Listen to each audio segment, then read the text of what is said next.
যেই কাজ আল্লাহ নবী পছন্দ করেন না সেই কাজ করব না। সহজ কথা ইনশাআল্লাহ। আল্লাহ আমাকে তৌফিক দেখ, আপনাদের সবাইকে তৌফিক দান।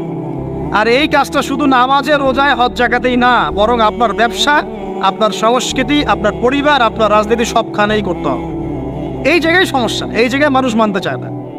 এই জায়গায় বাংলাদেশের মুসলমান এখন দুই ভাগে বিভক্ত হয়ে গেছে। একগুলা হয়েছে মুনাফেক মার্কা, একগুলা মুমিন মার্কা। দুইটা মার্কা এখন স্পষ্ট হয়ে গেছে। মুনাফেক মার্কা কারা?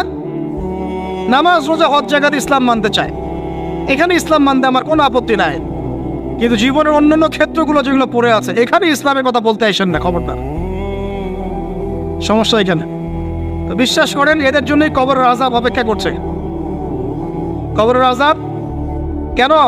এমনি এমনি বলি না এই কথাটা। আব্দুল্লাহ বিন উবাই কি চিনেন নাকি? চিনেন? আব্দুল্লাহ বিন উবাইয়ের নাম শুনছেন? সূরা তাওবার অনেক বড় একটা অংশ একে কেন্দ্র করে আয়াত নাযিল হয়েছে।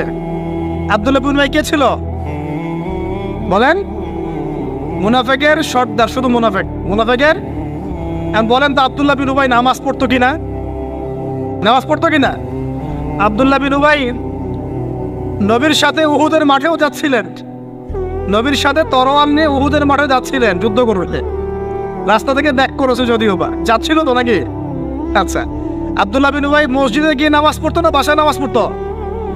কোন মসজিদে? যেই মসজিদে যাওয়ার জন্য আমরা দোয়া করি আল্লাহ আমাদেরকে নববীতে যাওয়ার তৌফিক দাও, তাই না?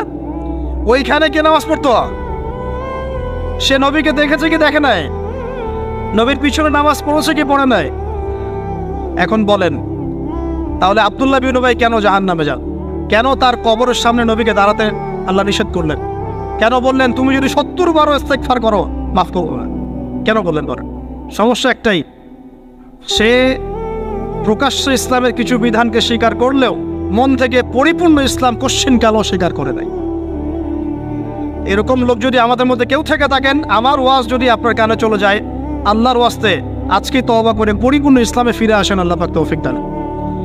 আমল করতে পারেন আর না পারেন, কমসে কম স্বীকার করেন যে হ্যাঁ ইসলাম একটা পরিপূর্ণ জীবন বিধান। জাস্ট স্বীকার করেন। আমল না করলে আল্লাহ মাফ করে দেবে ইচ্ছা। আল্লাহ যদি চান আমল না করলেও আল্লাহ তাকে মাফ করতে পারেন, যার আকীদা স্পষ্ট আছে যে ইসলাম একটা পরিপূর্ণ জীবন বিধান। আল্লাহ আমাদেরকে বোঝার তৌফিক দান।